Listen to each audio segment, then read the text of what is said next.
can't Yeah. I can't access it. Okay, Sorry we about should that, be live folks. now. Oh, no worries. Great, well done.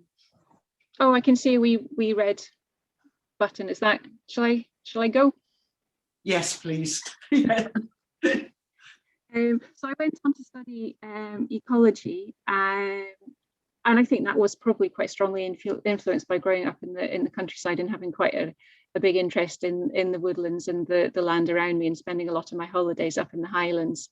And following finishing my ecology degree, I went into forestry, and that tied together my interest in conservation and my interest in productive land management and trying to do it as sustainably as possible, which I think forestry can do very effectively if it's very well managed. And we need timber, we need things to build our houses with, we need paper, we need fencing posts and so on. But in the best possible managed forests, you can also have some really good conservation areas.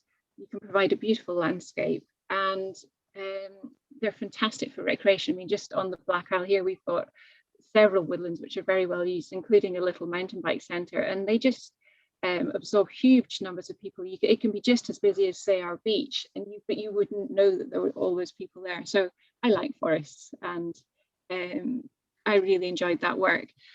However, we have 4 children, and when we had the third, it became really hard to work part-time in forestry and look after the kids. So I stopped for a while, which has turned up into being permanently. And I started doing quite a lot of sewing and ended up doing some sewing design and commissions and teaching. But I also started knitting again, which I hadn't done since I was a kid. And I got more and more and more absorbed in knitting, and then in listening to knitting podcasts, which I would listen to while I was sewing. And I couldn't, it seemed very incongruous to me that I wanted to sit on my sewing machine and sew, but listen to a knitting podcast. And eventually I fathomed out why. And the thing I was enjoying so much about knitting and finding out more about knitting and properties of yarn was the connection you can have with the fibre that you're working with and where it came from, which is really hard if you're sewing with fabric. It's going to be linen or cotton, grown goodness knows where, and gone through quite a lot of manufacturing processes before it gets to being on your sewing table to be made into whatever lovely thing you're making it into.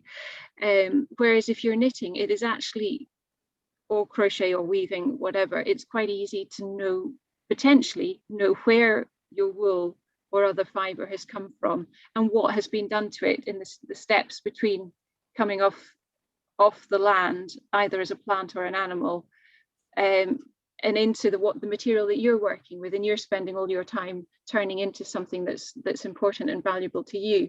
So I think that I suddenly realized that was why I was so fascinated about finding out more about wool and more about knitting.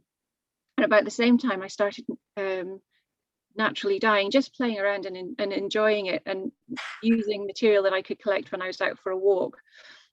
So things like nettle, alder cones, birch leaves, I've got lichen, only fallen lichen that's fallen off a tree. There's a lot of very good long-lasting dye plants that you can gather very easily, and I was really enjoying that. And I started off by buying, I could find British wool to use for dyeing, and sometimes I could find it breed specific, so I would know it was Shetland, for example, or I would know it was Blue-faced Leicester, and it would be labelled as British, but I couldn't find out more than that. And I found that given that I was using local plants, I also wanted to use wool that was grown locally to me. The two things didn't tie up fully for me unless I knew also where the wool was coming from. And at that point, it was virtually impossible to find wool that had an exact provenance, and certainly from in Scotland and the north of Scotland, it was almost, I don't think I could have found local wool to knit with. So I looked into having some spun for myself, and then the more I looked into it, I decided to try and have a bit more spun and see if I could sell it, and that's where Black Isle yarns came from. So it was my hunt for finding local traceable wool to work with. Can we go on to the next one, Jenny? Oh, sorry, wrong way. No worries. Yeah, the other way, I think. Is that the right one? Oh no, that's right. No, sorry, I'm losing my place. Thank you. So black owl yarns in my head, and hopefully something along these lines is what it feels like to other people. I see it as being a similar-ish to, I think we need to go back one now, Jenny. Sorry, it's the one that says, what is black owl yarns? Yeah, thank you. That one? Yeah, that's good. Sorry. No problem. So I see it as being a little bit like slow food and local food. So it's knowing what you're working with rather than what you're eating, knowing where it's come from and knowing that it's from a well-managed farm. So on my yarn labels, I always put which farm or farms, sometimes it's more than one, that particular skein of wool has come from. And from there, if you look at my website, you can find out more about the individual farms, and you can, there's a table which you can check which mill it was spun at. So I want you to know the farm, where the fibre has come from, the farm it's come from, then where it was spun. And if it's wool that I've dyed, I'll have naturally dyed it, and I will also put on the dye plants that have been used in producing that colour. So I want you to have all the information possible so that you know exactly the material that you're working with. I try to work, I also put the breed of sheep. So I try to work with a variety of sheep breeds, because each individual breed of sheep has different properties, will give you a different kind of yarn that'll be better suited to different purposes. They're all fantastic, but Shetland wool you wouldn't really want to use for hard wearing socks. And likewise, you wouldn't want to use something like a Wensleydale, which is one of the ones with very long curly locks. You wouldn't want to use that to produce a nice, light, springy, airy hat. It would just sog and fall down around your head. So by thinking about the breed of sheep and then potentially blending it either with other breeds of sheep or with other, I haven't used any plant material in any of my yarns so far, but I have used alpaca and mohair. By thinking about the proportions of each, you can create quite different yarns that are suited for different purposes, which is that's endlessly fascinating, really. So I'm hoping that when somebody's knitting or working with my yarns, they've got a bit of a background to what they're working with, and that there's a feeling of the place and the landscape that the wool has come from, and not just it's a material to use for a specific end purpose, which of course it is, but hopefully there's something a wee bit more to it than that. Can we move on to the next one, please, Jenny?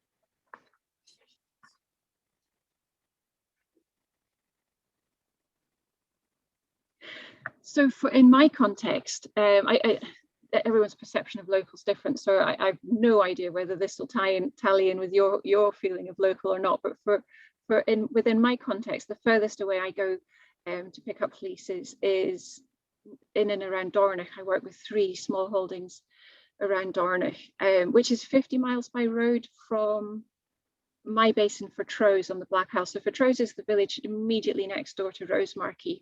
Fortrose is marked on the map there. And 50 miles by road takes you up to Dornoch. So that's the furthest I travel. I mean, as the crow flies, it's actually quite a lot closer. Thank you, Jenny. And I work with more farms than are shown on this map. This map shows the farms which go into one of my yarns, whose fleece goes into one of my yarns, Ochen. And I do work with more than this, but it just gives you a feel for the area that I work in. Most of the farms are actually on the Black Isle or just immediately off it. And they're all people who would otherwise not have had such a productive end use for their wool, sadly. The wool that has gone into Barbara's sets for Barbara's lovely hat is what I call Gotlandish, and it comes from a little small holding right in the middle of the Black Isle called Fernywell. It's just about 4 miles from Fortrose, just immediately west, right into the centre of the Black Isle. And I've been buying their veg box. They're a small holding who grow veg for veg boxes, and I've been buying that since we moved up here about 7 years ago. So when I was first thinking about having yarn spun, I contacted Dan and asked what he used his fleeces for, if he had an end purpose for them. And his reply was that they use it sometimes as mulch around young trees, or sometimes they put it around their I think they've got more than one polytunnel, to try and keep slugs out of the tunnel. I mean, and those are really good purposes and uses, but they're a bit of a sand end use for what's really, really lovely wool. Their sheep are Gotlands, which are a Swedish breed. They are known for producing really nice wool. They go in shades of grey. Dan's flock are not purebred, which is why I call the wool Gotlandish. They've got some Shetland genes in them. They've got some Charolais genes in them, and that actually pure Gotland wool can sometimes be a little bit lean and a little bit. It's not particularly bouncy. And the Shetland and the Charolais genes actually make it a little bit more lofty and airy. So I think it's actually a bonus that they're not purebred. Anyhow, I bought my very first fleeces from Dan, and it's still a pleasure every year to go out and pick out which fleeces I want to work with. That's something I always do. I don't take a whole clip from any one of the farms that I work with. I'm a complete pain for the farmer.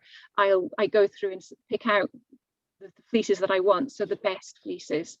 I do pay significantly more. Well, Dan was getting nothing for his fleeces, and that's the case for a few of the flocks I work with. Most of them would sell to the wool board, usually and often, particularly last summer, for less than they would pay for having the sheep clipped, which is just a sad reflection of the wool market in Britain at the moment.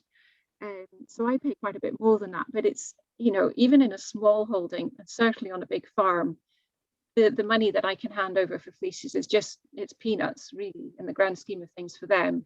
But I hope it just gives a bit more value to their wool for them. And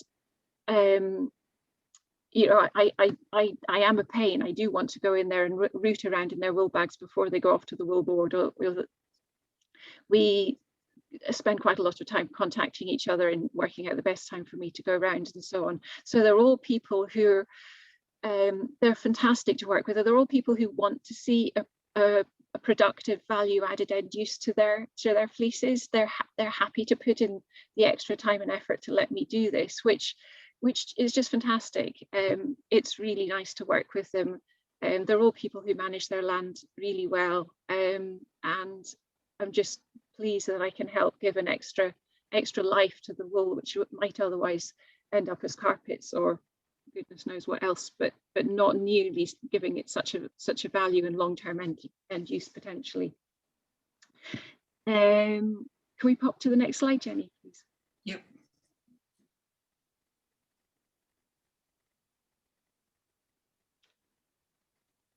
It's hiding. So I thought I would just chat a little bit about, yeah, some of the properties of wool, because it's an amazing fibre. I've been talking about wool and yarn. They're not quite the same thing. So wool is something which comes from a sheep. That's what sheep grow. Whereas yarn is a generic term to describe any fibre that you might use for knitting or crochet or weaving. And within yarn, it can be split into protein fibres, which are anything that comes off an animal. So sheep produce wool, Angora goats produce mohair, Kashmir goats produce cashmere, Angora rabbits produce Angora, and then you've got various other, there's some camel fibres sometimes used in yak, and those are the Bain ones. And then cellulose fibres are those that come from plants. I don't currently work with any cellulose fibres, but they can be really lovely, especially if they're blended with a protein fibre. You can get some quite interesting characteristics and properties. But wool itself, I think, is the most special of them all. It's just a really remarkable natural fibre. So it's obviously completely renewable. Sheep grow it every year. That's what they do. So the farmer has to clip the sheep for welfare reasons. So even though it may cost them to do it, they will always do it because the sheep will be overheating. They'll be far more likely to get fly strike and maggots. They'll get stuck on their backs. they're just not well looked after animals unless they are clipped annually.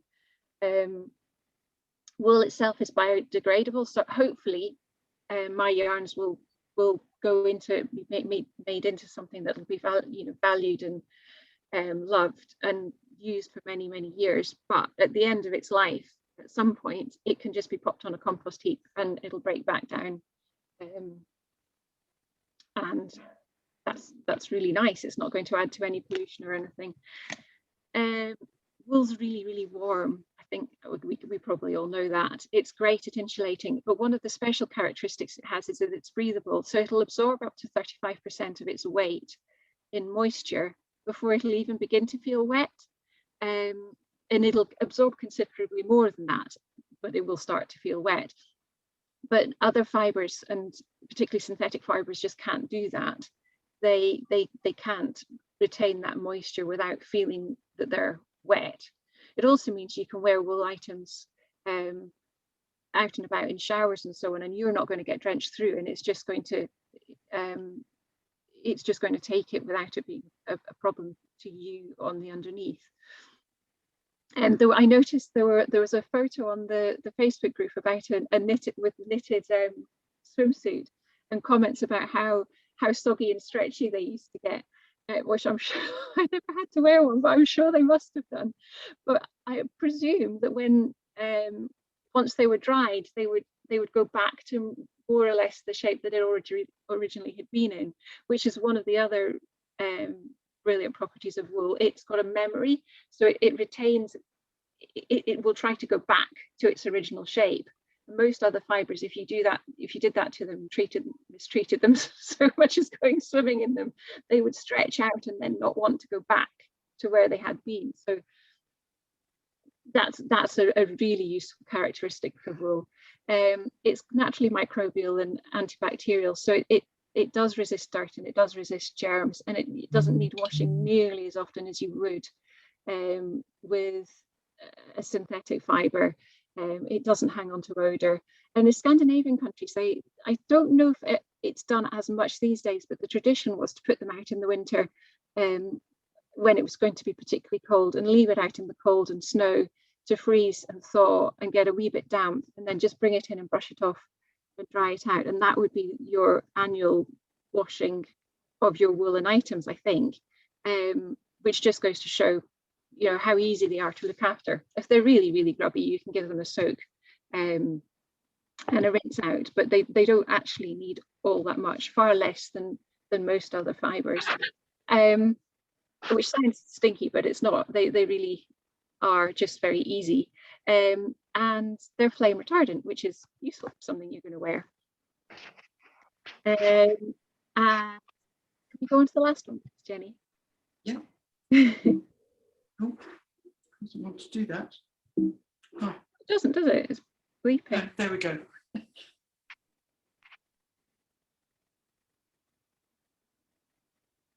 It's refusing. Oh well. There we go. So I was just going to say, it came eventually.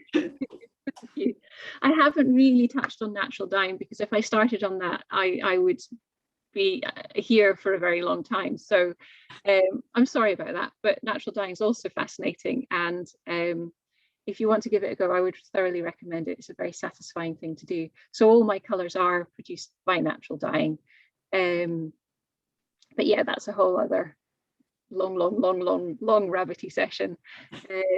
Yeah, so I think that's me really, but if anyone has any questions, I'm happy to try and answer them.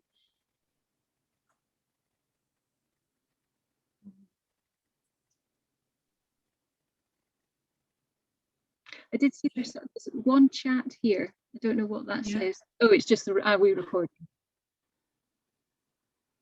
Oh yeah, it was yes, about the recording.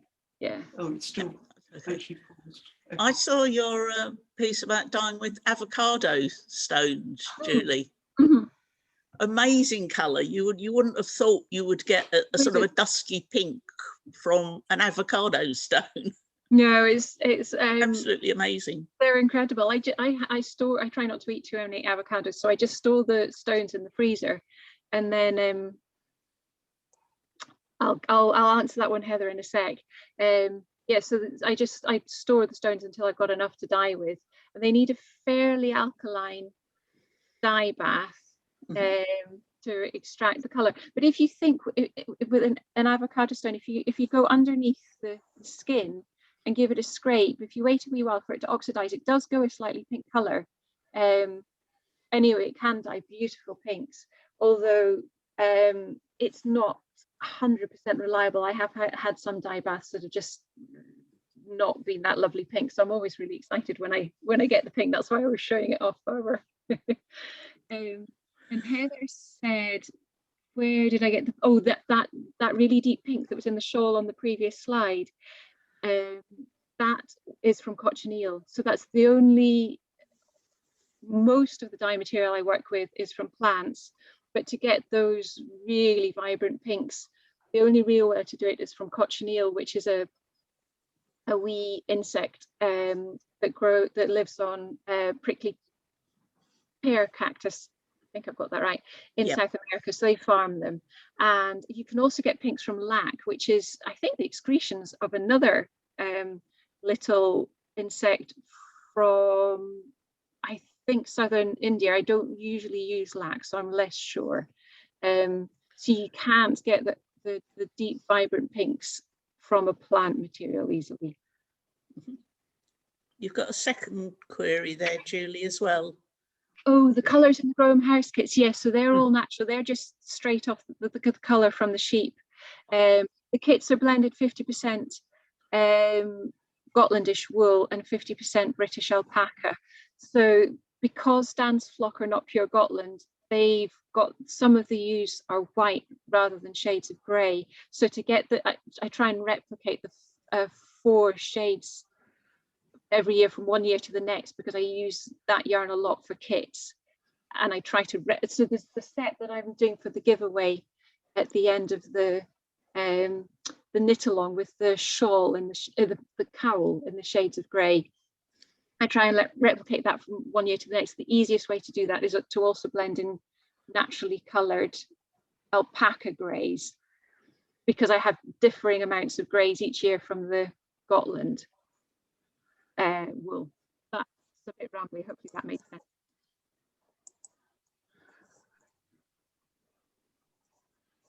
Yeah, that's what we had on chat. That's lovely, Julie. Thank you very much. Thank you. It's a very interesting talk. I'm going to, just before we get into the actual mechanics of the hats, I'm going to do just a very brief recap for those people who weren't here last week.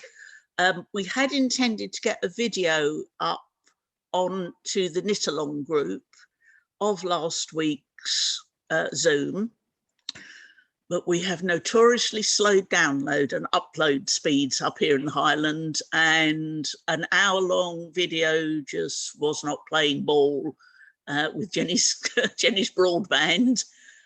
We think we may have found a way round that, so I'm hoping between us we can sort that out this week and get both videos up on the screen. Basically what we talked about last week, Jill gave us a talk on Groam House and the George Bain collection. We are on the Black Isle, as Julie said. We have a very small, in fact, it's an old 18th century house. So it's an upstairs room and a downstairs room of Celtic and Pictish art. As part of that, we have also a separate collection, and it is the collection of George Bain memorabilia. And George Bain was a very prolific artist, and in his later years he taught art here up in the Highlands, with a particular his particular interest was Celtic art, the sort of things you can find engraved on stones up here, the sort of art that's in the Book of Kells, the Book of Durrow and Lindisfarne. He wanted to understand how all those really, really intricate pictures and illustrations were actually constructed so that he could then teach other people how to do them. This was back in the 40s, and there was quite a lack of art being produced in the Highlands particularly, and he wanted to revive it and teach people not just to copy what was done before, but to understand it so that they could produce their own versions and go on to produce artwork of their own. This is he started writing little booklets to start with, and with the help of a publisher in Glasgow, this book was finally produced, and it's still in production today, and it's used by people all over the world. It's a fascinating book. I'll give you a brief glimpse of the sort of thing that's in it. It takes you through the different types of Celtic art and how they are, how they're made up, how the different patterns can be reproduced and can be reproduced in different formats. He also turned his hand himself to producing knitting patterns. And one of the charts that we found, we're going through at the moment trying to get all of his collection onto a digital database, the George Bain collection. It's going live very soon. I'll be putting some links on the group. One of the things that Jill came across were some knitting charts. There are some pictures in the back of that book of people wearing designs with Celtic key patterns and knot patterns on.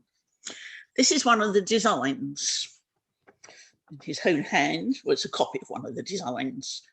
And it was produced for knitting, but it was produced for knitting in a very, very fine wool.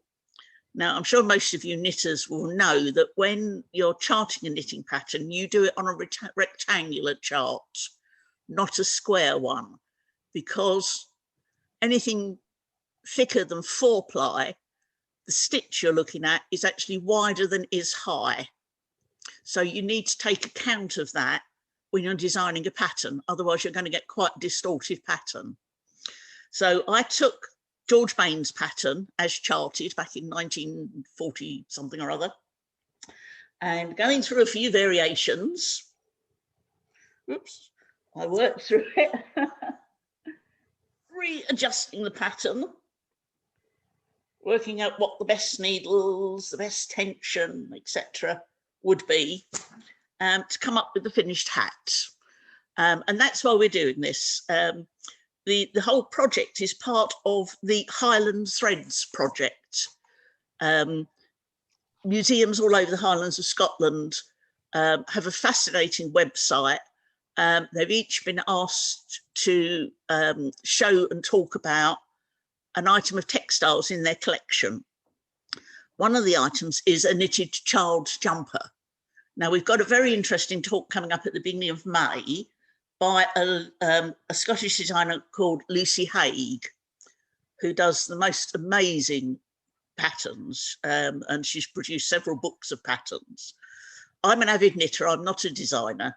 I love to knit, I like to play around with wool, but I wouldn't call myself a designer. This is the very first pattern I've actually produced in writing. Lucy will be doing a very interesting talk about how she gets inspiration from Pictish and Celtic art to make her patterns. So anyway, we got together as, and we thought, well, we'll do a project to run alongside the Highland Threads. And I offered to do a hat pattern because I tend to knit hats mostly. And that's how Bain's Toorie Bunnet came about. Now, hopefully you'll have all got your patterns. Some of you will also have the kits. We talked a little bit last week about various cast-ons. We didn't go into too much details because I wanted to get the knit along itself started off properly this week with you all joining in. One thing I did say was that if you find the 2-colour cast on too difficult, and a bit confusing, although I have put some videos on the links to YouTube on the Knit Along site. You can quite easily do the ribbing with a basic one colour cast on, bringing in your second colour when you start the actual rib. You could do the whole of the ribbing in one colour if you wanted to, because this is going to be your hat. In George Bain's philosophy, he emphasised that the art that his pupils produced should be their art and not a slavish copy of what he was teaching them. And I hope you can use this pattern as a start to get you used to doing things. You can add some dots, you can add some where it goes into the plain colour at the top of the hat. You could put, I put a couple of stripes on this one at the top of the hat. Make it yours, play around with it. You can put a bobble, the Toorie, on the top of your bunnet. You can put a tassel on, as my sister did with hers. But it should be your hat and it should be enjoyable for you to do. So having said all that, does anybody want to ask anything? Oh, we've got another question for Julie, who wants to know where the alpaca comes from. Do you want to briefly answer that, Julie? Yeah, I will do. So the alpaca is sourced for me by this yarn is spun at the Borden Mill here in Duns, and John and Juliet, who own the mill, actually started out as alpaca breeders. So they have really close contacts in a number of alpaca farms, often are in the borders, the south of Scotland and the north of England. So I don't get specific farms from the Borden Mill because they bring in the alpaca and mix it, but it will be from a well-farmed British alpaca. Okay, lovely, thank you. Now, does anybody have anything they want to ask? If you do, there should be either type it in on chat, or where did you say? Is it under reactions?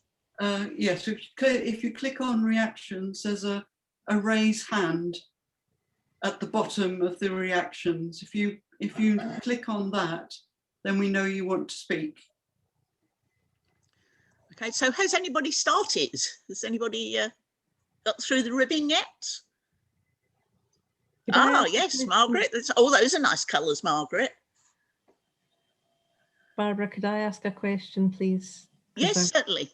Because I've just joined tonight for the first time. Right. So could you tell me where I can access the kit and the web page and the things that you're referring to? I can download certainly. it, please. Have you joined the Knit Along group on Facebook? Yes.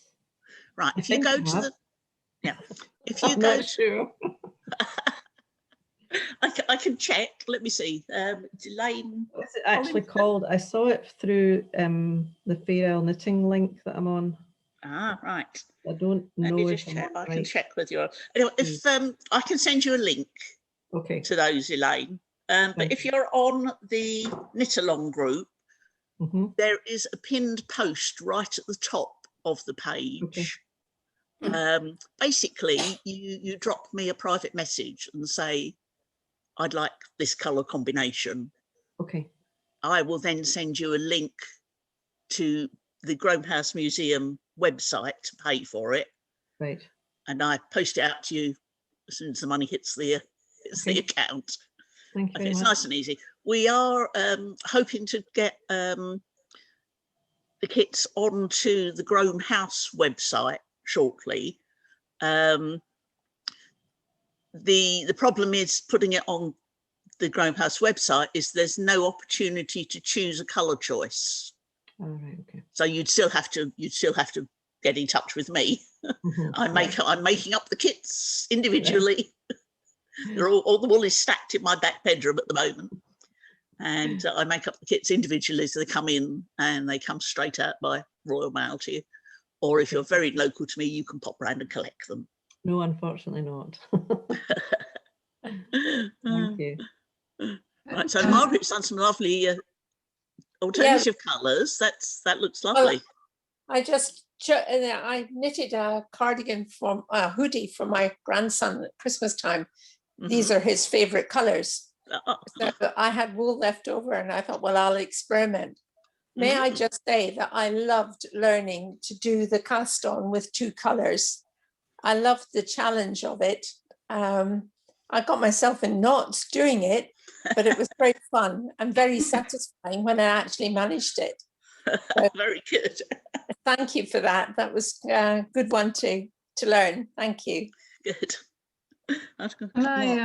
Can I just say, I'm in the same position as Elaine. Yeah. I wasn't here last week either. Right. But I'm not part of the Knit Along on Facebook yet, so. Right. Well, Jenny will have your email. Yeah. May, if Jenny passes me your email, I will email you with details of the kits. Okay. If anybody else is listening as well, we can do that for anybody that's not on the group. Right. As I say, it's been a bit difficult to get them through the Groam House website because of the choice of colours. But Alistair, who runs the shop account, is trying to get a link from there to me so people can actually click a button on the Groam House website, which is a very interesting website. Yeah. It shows you some of the local Celtic and Pictish stones that have been unearthed around the Black Island, Rosemarkie in particular. We have our own very famous stone, the Rosemarkie stone, which is about 5 foot tall. Oh, Jill. Taller than that, I think. It's taller than Yeah, so do come and visit our website. You will, in your kit, get a leaflet about the Groam House website and some postcards of the different artefacts that are in the museum. So you can see a little bit more about the wider scope of what we're doing. Alex, yes, who was that? Helen. Helen, yes, Helen. Right, I'm managing okay, but good. All of the rib that I was doing, I was looking at the wrong side, so it was difficult. It was difficult then to find out if I was making any mistakes. So what I did when I started the plain bit of it, you know, the 2 rows plain, the 5 rows plain, was I thought, well, okay, I can just reverse it and start knitting the other way. But what has happened is I've now got a very untidy kind of, you know, there's a bit of, I don't know if you can see it, but it's not tidy. Bit to your left, Helen. A bit to my left, okay. Yep, right, so, that's better. Okay, yeah. So where the actual join is of the 2 needles when you're working in circular, I've got a bit of a hole there where I have changed direction, and I'm wondering if maybe I just didn't pull the yarn tight enough. Or... I think that's probably it, or you didn't twist the 2 colours together tight enough. Oh, I'll give you a handy tip. I didn't know I was supposed to twist them. No, if you're working in 2 colours, when you got to the end of the rib, if you then twist the grey around with the white before you start the white row, it sort of anchors it and it pulls that a bit tighter. Yeah. Okay. Now I'll give you a handy tip. I'll give you a handy tip that I use for all of my knitting. Okay. I knit a lot of shawls. I've finished a particular one which was 500 stitches on the needle recently. And I've learned over the years that before I start knitting a project, I make sure I've got some needle and cotton in the same colour. Right. Yep. So you can go back at the end to the reverse of your knitting, couple of stitches with the right colour cotton. Nobody will know you've got a hole there at all. Right. Okay. Also useful if you notice about 20 rows down that you've dropped a stitch. Yeah. You can grab it with a needle and cotton and fasten it off the back. Nobody will know.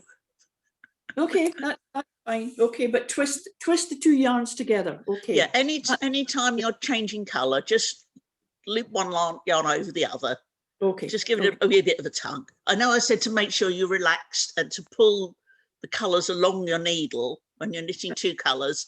Always make sure that you're pulling, just a sec. Always make sure, whoops, that got it all tangled up. It's because the dog's been jumping on top of it. Oop, let's pull that down there. Always make sure that you don't keep the stitches in your right hand all clenched up under your right fist. If you do that, you are bound to get pocket material. The tension's not going to be right. Every couple of stitches, drag out along your right hand needle. You need to be able to see the needle between the stitches. Okay. Otherwise, you're going to, when you finished your colour work, you're going to find that it'll fit a toddler. Right. Yeah, so always keep a nice bit of space between your stitches. That way it gives the loops on the back room to stretch out, and you won't suddenly find that you've got one section where you've got no stretch in it at all. You need a bit of a wee stretcher hat, but just get it over your head and make it fit nicely. Okay. Let's have a look. Where have we got? We've got Heather's not started yet because it's taking her so long to decide on the colours. Right, so she's been. I've noticed Barbara is knitting away there, but she's not showing us what she's knitting. Let's have a look, Barbara. Oh, you have the kit. Well done. Oh, brilliant. That's looking very good, what's Barbara. more, it's reversible. No, that's very clever. You've been hiding your floats. Yeah. Wow. Very nice. Very nice. Now that's an experienced knitter. I was By the way, I want to read you a quote. Earlier. I'd like to read you a quote from a very famous knitter called Stephanie Pearl McPhee, also known as the Yarn Harlot. And I have a quote from her which says, "The only difference between an experienced knitter and a new knitter is that the experienced knitter makes bigger mistakes faster. Be bold. There are no terrible consequences in knitting." That's what I said last week. If you don't like it, pull it out and start again. Right, let's see. What else have we got? I started this 3 times because I was doing your cast on, because I've not seen cast on before. And when it said it was fine for double knitting, I thought that's the one I want to do. Yes, brilliant.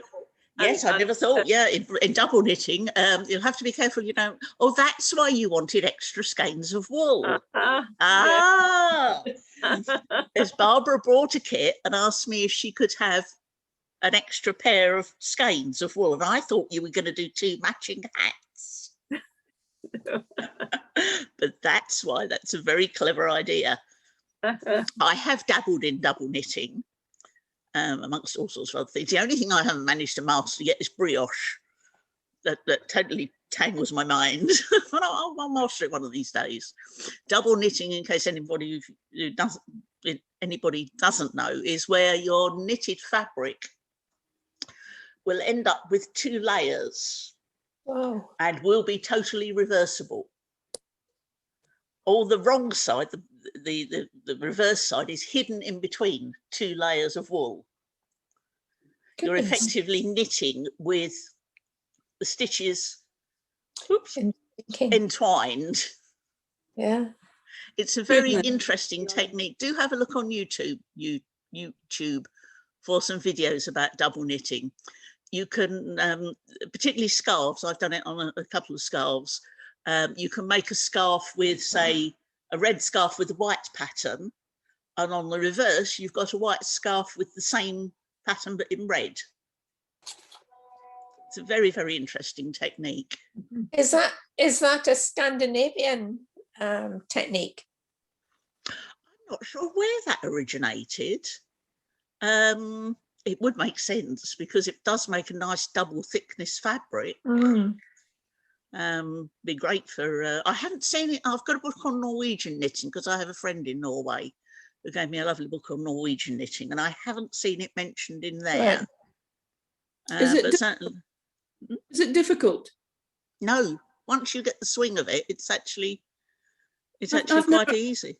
I've never heard of it. Never heard of it.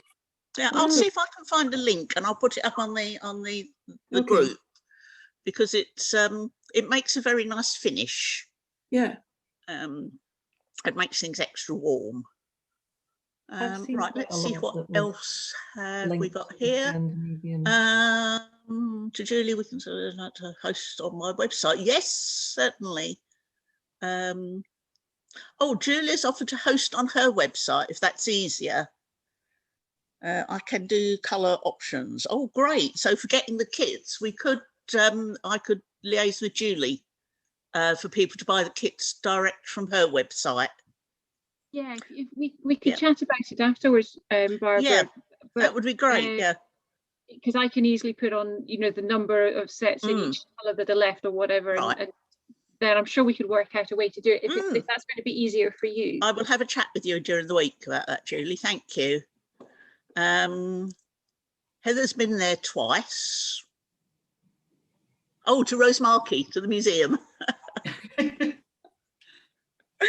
And yes, and Barbara also says that when you said it, if you do change direction, you're bound to get a hole just because of the mechanics of it. It's a thing that happens, and you do then have to be careful about pulling it extra tight the way the wool's going. But it's almost like doing a jog in the fabric. You do end up with a hole. I'm also concerned about the size of it, but I suppose it will be always, a bit small.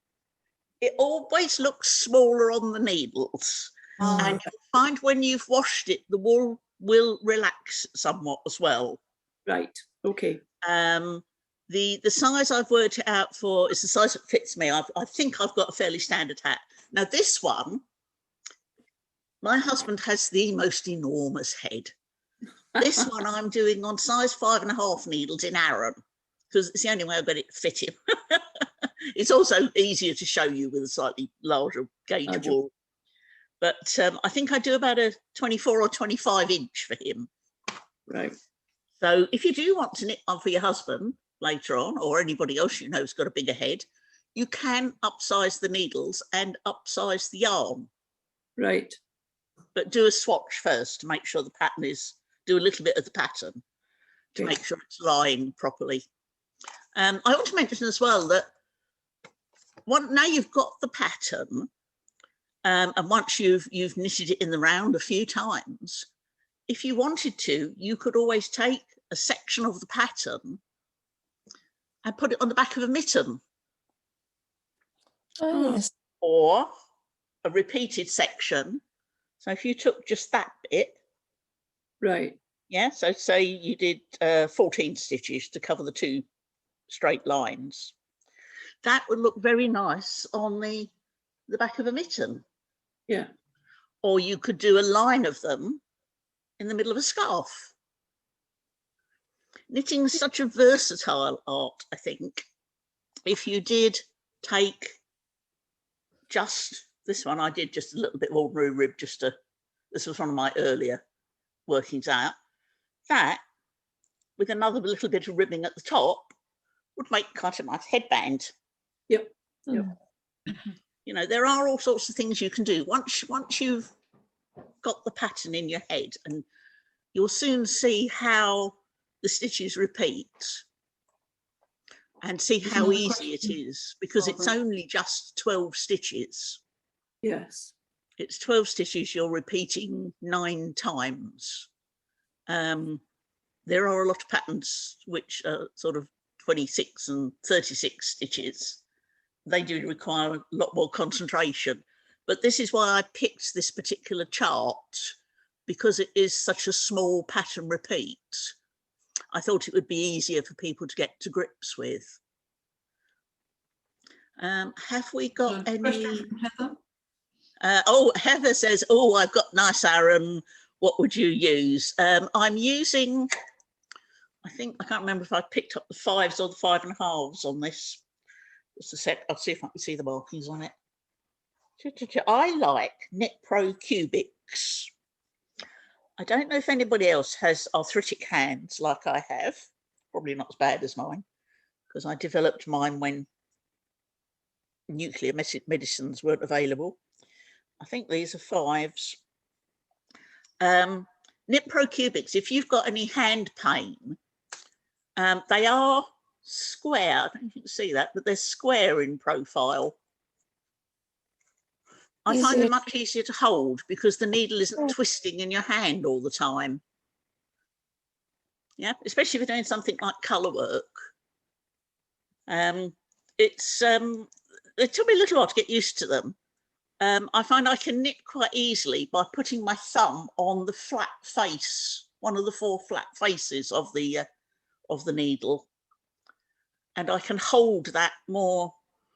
So I've not got much grip in these fingers, so with my thumb I can hold it against the flat face of the needle.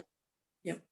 And I can stop it from, you know, sliding about, dropping out, things like that. They do them, Knit Pro do them in this zinc material and also in rosewood. And it depends what sort of yarn I'm using, whether I'll use metal or wooden needles. I like wooden needles for lace weight yarn, but for something chunky, I like these. They're quite nice and lightweight. Now, one other thing I wanted to mention tonight, because we are getting on a bit now, it's 8 o'clock.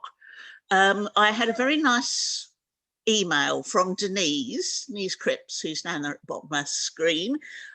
Denise is part of the Knitting and Crochet Guild. Lovely website. I hadn't heard of the Knitting and Crochet Guild before. I'm now a member. Great website. They have is it a monthly magazine, Denise, or it's quarterly, actually, 4 issues a year. Yeah, right. They were doing a bit on the Highland Threads project, and they're going to mention some things about this project as part of it. But it's a lovely website. There's all sorts of interaction on it, hints and tips. And would you like to tell us a little bit about it, Denise, while you're here? So yeah, the Knitting and Crochet Guild is there's about over 1,500 members, and it's about community education. It probably has the biggest collection of knitting patterns, domestic knitting patterns in the UK. So there's a big collection and of designers' work, and members have access to patterns, vintage patterns if they're interested. But also there's lots of local groups around the UK. So there's like-minded people who knit, crochet and do machine knitting. And guild sounds a bit grand, but it welcomes anyone who deals with fibre and works with fibre. And I joined maybe 5 years ago, and it's really friendly, lovely way to indulge in knitting with like-minded people, I find. And my background is editorial, and I've got involved in co-editing the journal, which is sort of by members and for members, and is published quarterly and is a benefit of membership, which is, I can't remember, is it £25 a year or something? It's £25 a year.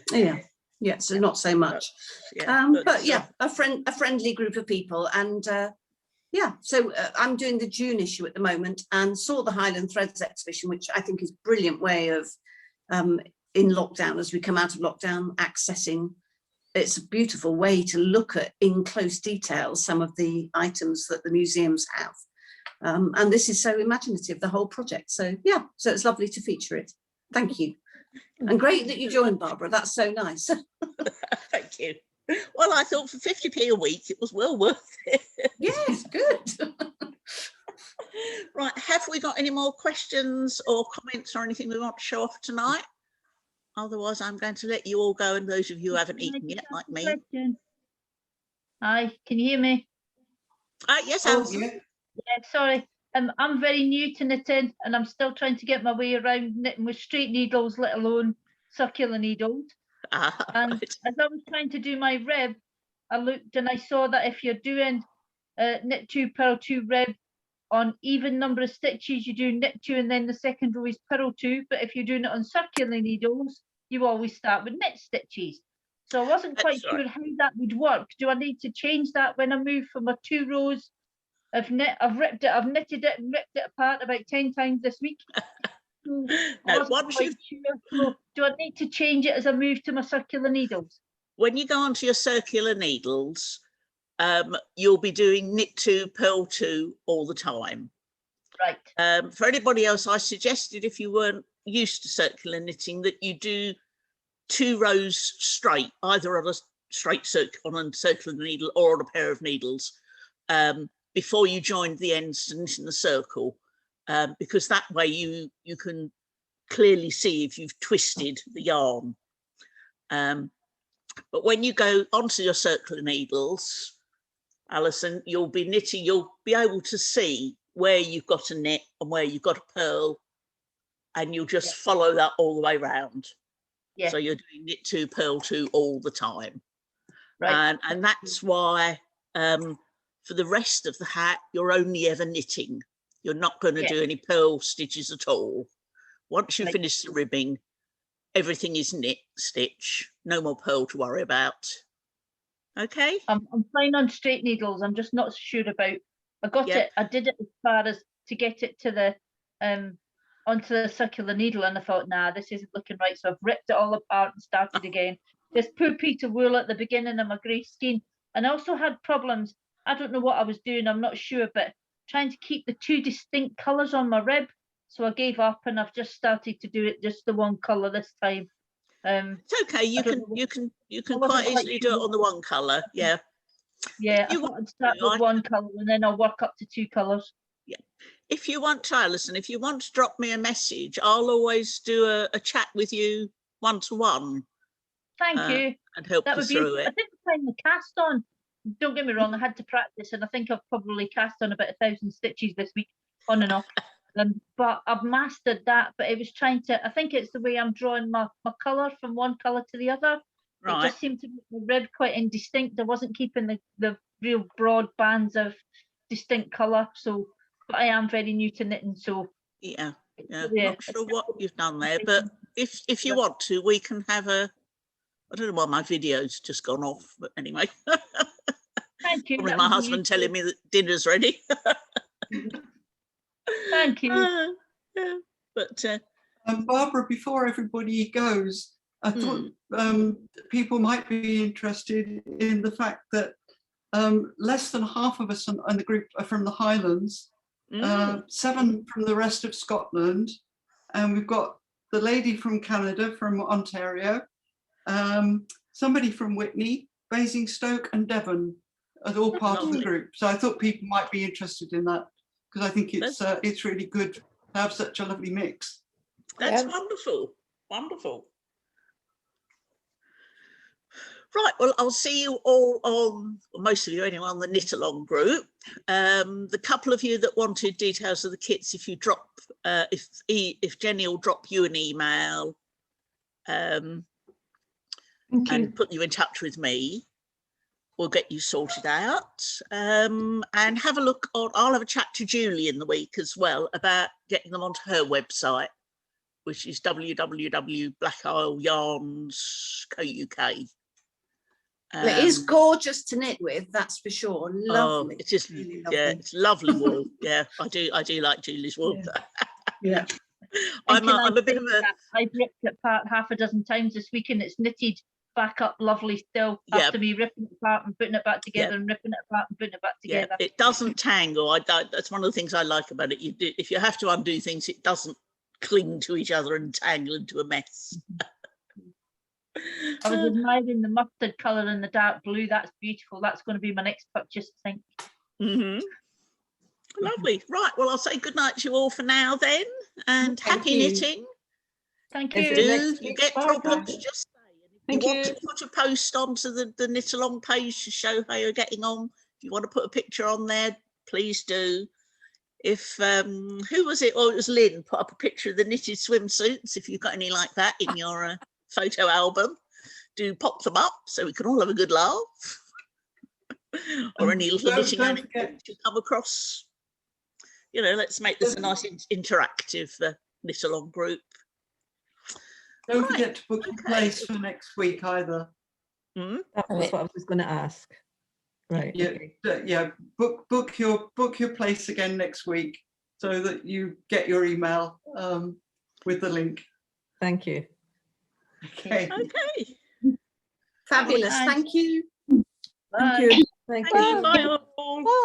Bye. You know, I usually stay till the end just so we can have a quick chat about how it went. But Yeah. if you'd Thank like to, you. press your leave buttons. There we go. Joan, Tish, you have a little button at the bottom of your screen that says leave. I don't even know if you're still here, Tish, because I can't see a picture. No, she hasn't said But I will anything chat to you either. later in the week, Jenny, about this idea of getting the Yes. videos onto memory sticks. Yeah, Yeah. no, I'll get that sorted. I've got I knew I'd forgotten to switch off pause on the recording. That's okay. We Good got job you most of it noticed. anyway. Yeah. Yeah, Yeah. I think we did. So it should be Okay. okay. Anyway, go and have your supper. On Thursday, when I've got to go out anyway, do you want me to pop up to, I've got a memory stick. I'll go up there and see Jen, she can copy this stuff onto it. Oh right, Paul has a spare memory stick. I have a spare one. Well, he's got a memory stick. If he'd like you, would you like him to drop it in? And she can copy and I'll bring it straight back. That would be brilliant. And then you I can mean, copy I it. have a couple, but I think they're all full. Yeah. So if he's got some with I mean, if you'd like to copy it then, or if he drops it up to you, he'll bring it back, or you can pop it up to me. But I'm sure that might be the best way to do it. Whichever's convenient to Paul, that'd be great. Okie dokie. Thanks a lot, Paul. Right. Okay, I'm off to have my dinner now. I don't blame you. I'm off to have a very large glass of wine. Okay. Good idea. Bye. Bye now.